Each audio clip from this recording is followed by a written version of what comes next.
Welcome to the Insights to Communicate podcast with Adam Probalski, where communications, research, and strategy come together.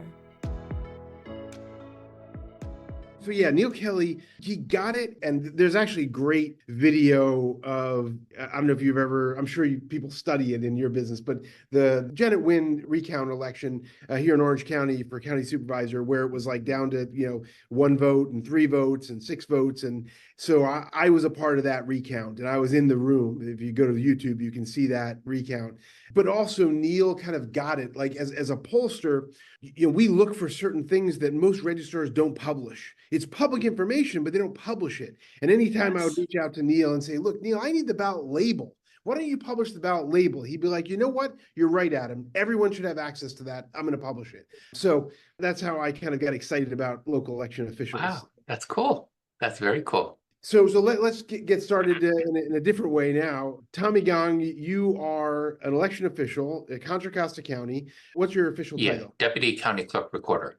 Okay, Deputy County Clerk-Recorder, and you focus on elections or you do other things as well? Yeah, I'm responsible for other things, but I really cut my teeth in conducting elections, so that's kind of really where my passion lies. But I do have other responsibilities. We have the other side of the office, which is the Clerk-Recorder, and we record all of the land documents when someone buys a home, refinances their loan. We have all the birth, death, and marriage certificates. But if someone should call looking for their divorce papers, they have to go to Superior Court, and we're only the happy office. So fantastic. I think some people would say you're boring. The work you do is not necessarily exciting. It's not sexy, but it's really, really important. Keeping track of who owns what is really, really important. Yes. But let me go back to something. You were an elected clerk-recorder in San Luis Obispo County. Yes, exactly. And so that strikes me a little bit because you don't find a single elected official who walks away from being an elected official to take some other job. And I get it. It's kind of a similar ecosystem, but usually elected officials have the ego to really want to continue in those kind of roles. Tell me how you made that decision to jump out of elected life and into essentially a very similar position, but not being accountable to the people. Right, exactly. I guess I'll start off with that. I started in the elections, universe in 2003. That's when I started. So it's 21 years ago. And I started in Stanislaus County. That's where I grew up, was in the Modesto area. So just a job opened up and it was like, okay, let me apply for this election manager position. So my first major election was a governor recall, 2003, with Schwarzenegger on the ballot, along with the other 135 candidates on that ballot. So it was really quite intriguing to see what was going to take place and what changes we were going to have to implement to accommodate all those candidates. And so it was at that juncture where I caught the election bug, as people call it. You either love it or you hate it. And I ended up really thriving on it. That idea of planning all of the different processes that take place during the election, and that you always are looking to improve the next election, and where you're going to do better the next time. And so had a couple years there and got the position as the assistant county clerk recorder in San Luis Obispo. I was looking to where my next job was going to be in elections. I wanted to really mentor. I wanted to be mentored by someone who was really at the top of their craft. So I started to ask around, and I knew a lot of the people in Northern California, but not so much in the southern half. And so they said, yeah, this lady, Julie Rodewald in San Luis, man, she is one of the best in the state. So I really wanted to work for her, and we ended up working together as really a tag team of two in a very small county, San Luis Obispo, 150 to 170,000 registered voters. We only had a staff of 22 people to do both clerk recorder and the elections. And, we worked together for 9 years. And she just gave me more and more increasing levels of responsibility for the election, really gave me that ability to grow into the shoes of being, the elected. So 2014 comes around and she decides that she's going to retire. And so I ran for the office, learned what it meant to be a candidate. Never had done that before. I know what it is to issue the candidate papers, but not being on the other side of the, of the desk, right? And Right. so, and to travel all over the county, meeting all the people of different, persuasions, different political parties all throughout the county, being the county clerk recorder, you're not responsible for just 1/5 of the county, meaning like the county supervisor. So I was really just making the rounds, being in one place or another, and was elected. And so it was a great deal. It was a big deal for me. I realized that I would become the first Asian elected countywide officer in San Luis Obispo. I came to realize as I was running for office. And, San Luis Obispo is, had at the time, 20 years ago, the Republicans certainly you had more Republicans than you did Democrats along the Central Coast. That's not too often do you find that on coastal county communities, right? And so, I know that they had a lot of ranchers and a lot of farmers in that way, with generations of folks.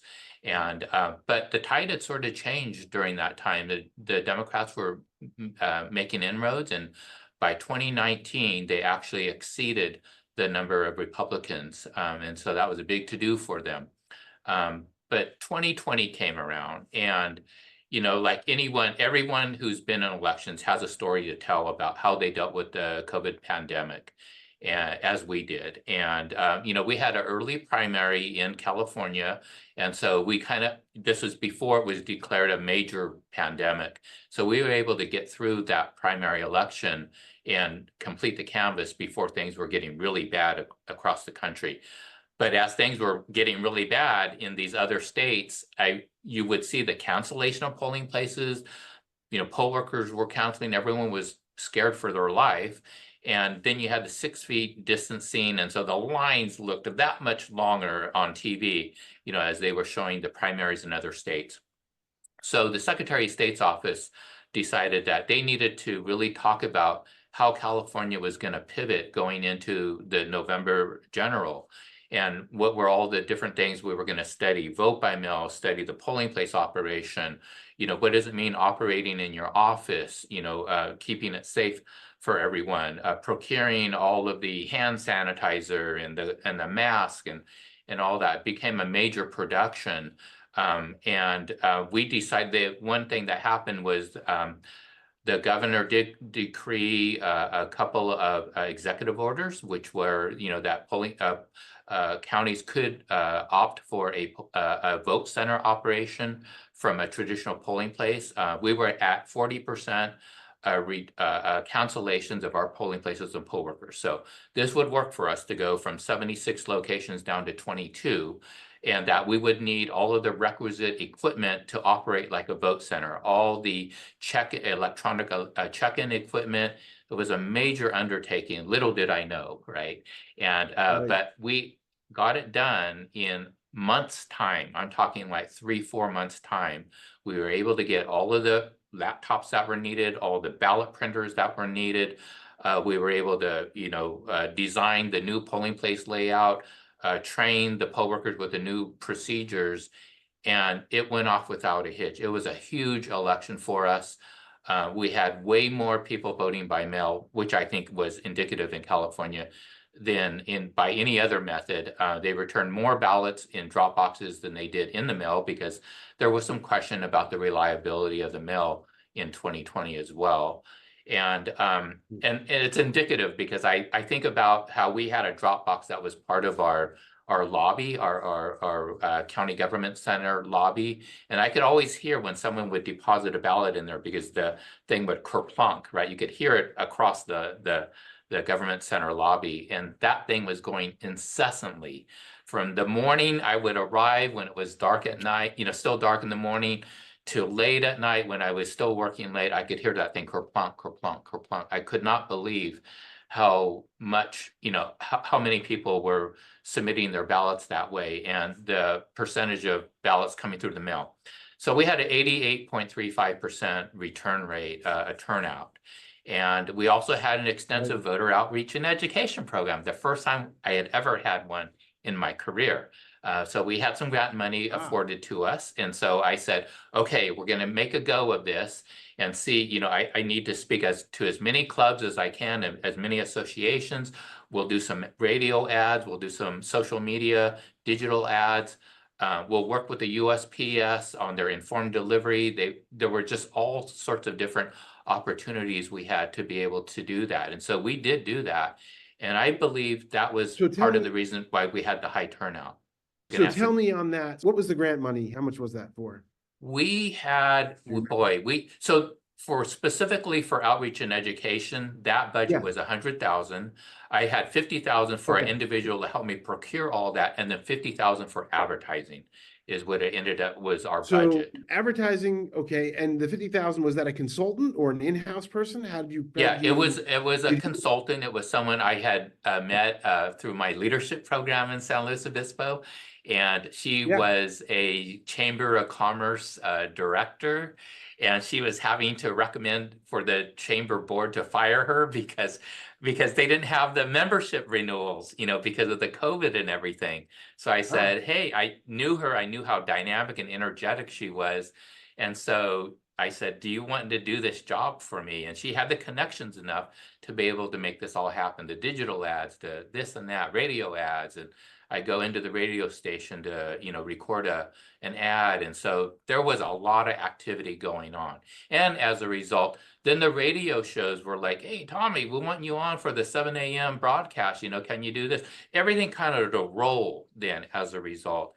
And I had, 58 speaking engagements. I never had so many speaking engagements going into the election because we had to educate the public of all the changes we were going to have going into the November election. And so Zoom made it easy for me to do because I could get to my desk and do that presentation for an hour and answer any questions, and then do another one in the evening or do another one on the weekend. And so it was really easy for me to do, to be able to be everywhere to educate the public about all of these changes.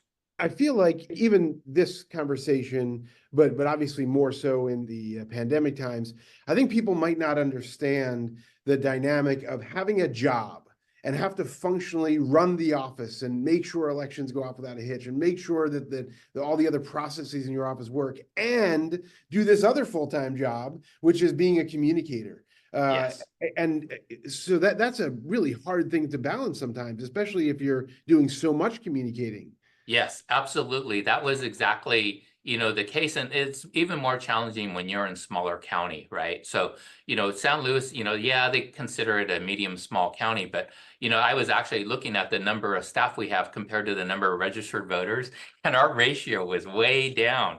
And so I realized, you know, how few staff we had. And so I had to take it upon myself that, okay, yes, I am going to be the communicator, the representative for this office. I'm the elected. And so I'm going to get out there and really explain to the public what's going on and let the rest of the staff pivot with all the other changes that we had, you know, at the vote centers and with the increase of vote by mail ballots and everything. So it was really a major monumental effort. And so that's why it was a huge feather in our cap to get that accomplished. I was so teed up, like you were kind of saying, I was so teed up doing so many different things that I recall we did with our IT department. They said, well, Tommy, we want to have like a tabletop exercise to kind of talk about these scenarios that could happen. I go, okay, let's do it, you know. And so we had my IT team, their IT team, and I was on it. And so they said, scenario one, they said something. And I like knew the answer. I'm like rattling off what we're going to do, what we're going to do, what we're going to do.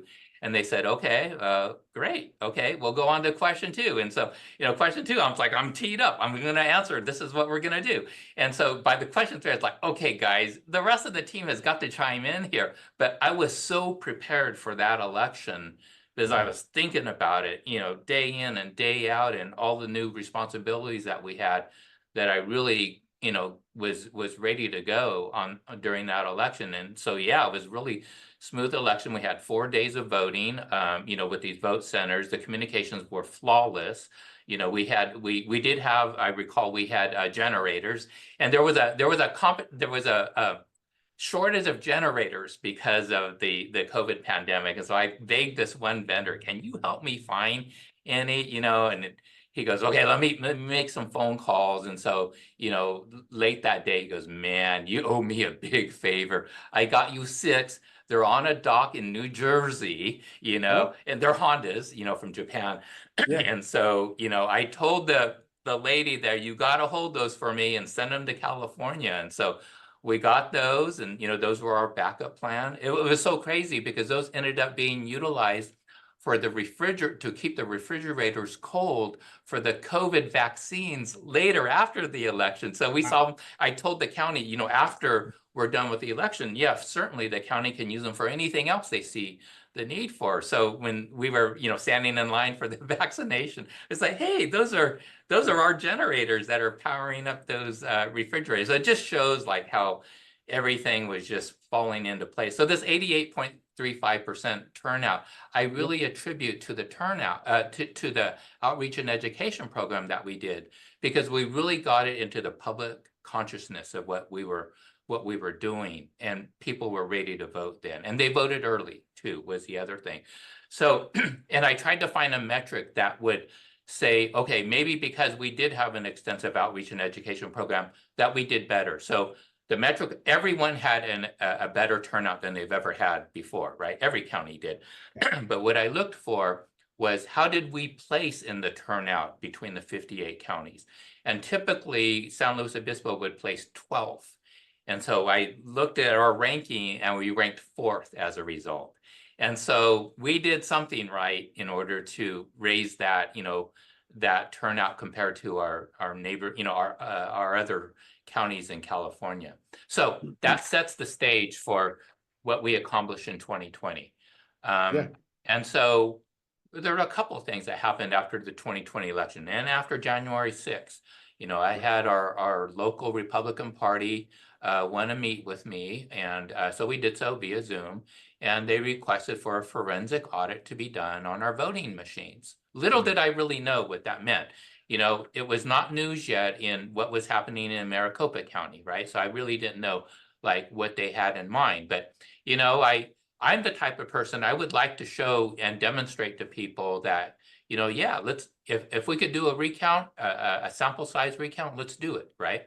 But looking at the laws, the retention laws in California election law, it is not allowed. You can't mess with anything. It has to be sealed and not open unless required by a court of law. There was no way I could allow that to happen. There was no way I would allow anyone to touch our voting equipment and have access to our voting equipment. So I had to say no, and they took exception to that. They did an email campaign first, and you just click on this button, and on social media or on their website, send an email to all of their membership, and click on this button to say how critical it is, that we do this, audit. And so it flooded my email box and the 5 supervisors, 5 county supervisors' email box. And the next thing that happened was a radio ad. I'm listening to radio driving to work, and it was something like, Tommy Gong doesn't care about your elections. And it's like, somebody had to pay for this, right? So, there's something brewing here.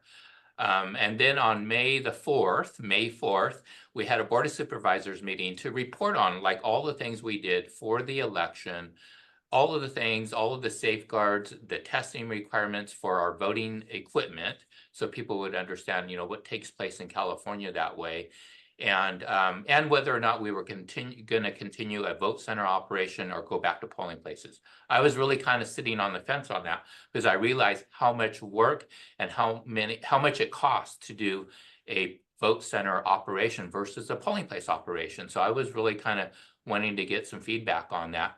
Well, it ended up becoming, basically a public comments session for 2.5 hours.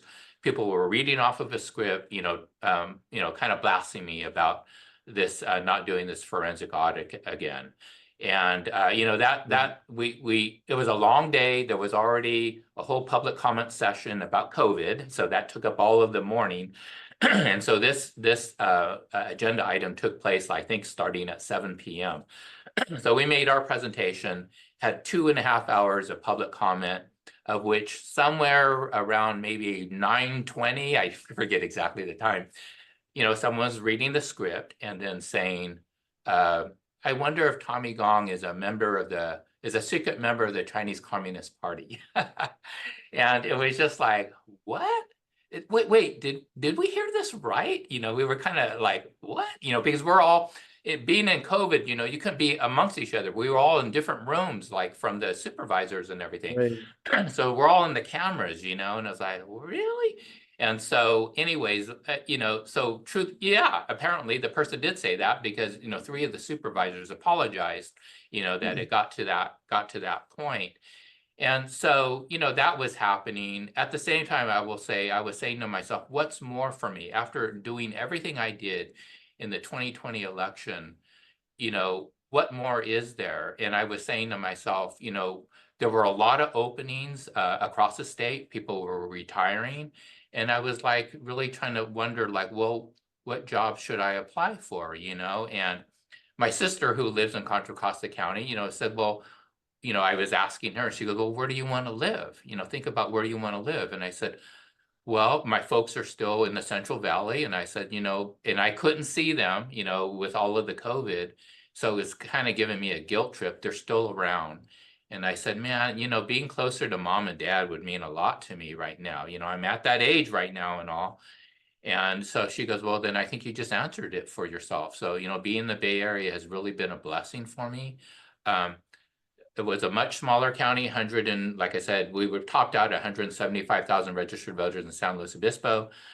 Contra Costa has over 700,000 registered voters. It's a different operation. And, it was really a shot in the arm for me to be given this opportunity to work in the Bay Area. So I took it upon myself. It's like, okay, yeah, I could stay here for 2 more years to run for office again, but I was kind of on to bigger and better things. My kids were at the age where they were graduating from school and from high school. So I was like, this is an opportunity for me to do this. And so, there were multiple factors going on. I have to close it with one thing about the lady that made the comment, though. So over, for about 5 or 6 years in the community that we lived in San Luis Obispo, they would always have a Memorial Day and Veterans Day events. And I used to play trumpet, and when my son started playing trumpet, I took it up again. And so when we would go to, these events, they would do a recording, so I finally talked to the organizers. I go, look at folks, if you just need someone to play taps live, I'll do it if you need to, and so, but then my son was starting to play, and I said, okay, we're going to do this together. We're going to do like a rendition of echo taps. And then once my second son got of age, and we're going to do a trio of it. And so it really became a big hit when we were doing this. And so Memorial Day was coming up after that May 4th meeting, and they said, Tommy, you're going to do this, right? And I go, well, are you sure you want me to? And they go, what do you mean? I go, well, I've been in the news a little bit, right? And they said, no, of course, you've been doing this for us, for like 5 years. Of course, we want you to do it. I go, okay, well, we'll do it then. And so, I went there, a little concerned. I had to bear in mind, kind of the violence that was happening to Asian Americans, and I talked to my boys about it. I just said, after that meeting, you just got to be aware of your surroundings. It's just a survival instinct that we're going to need to have. And so when we went to this event, and there were a lot of people there despite COVID and all of that. And, but once the organizer showed up, open arms, hugging us, this and that and everything, it kind of put us at ease. And, we played our taps at the very end of the event. And, people come up and they shake your hand. Thank you for doing it, for the veterans and all of that. And they, this elderly lady came up to me and she says, I'm so-and-so, and, I'm the one that made the comment. And, I want to apologize for that. So it was like, hey, there is hope for our republic here after all, right? Yeah, we get heated, in the heat of the moment and all, these things happen and all, but if we can get past that and, make amends for, the things that, that where we've done wrong and all, then there's still hope for us. And so I always like to end it with that instead of just the, the heat of the moment and the stuff that happened immediately after. I feel like any other questions would be unnecessary now. You just summed up. You just gave an inspirational moment. We should leave it at that. Tommy Gong, I'm grateful for you being on the podcast and for you giving us a little peek into the world of election officials and the process. Thanks a million. Thank you. Thank you. This has been Insights to Communicate with Adam Probalski, president of the woman and Latina-owned market and opinion research firm, Probalski Research.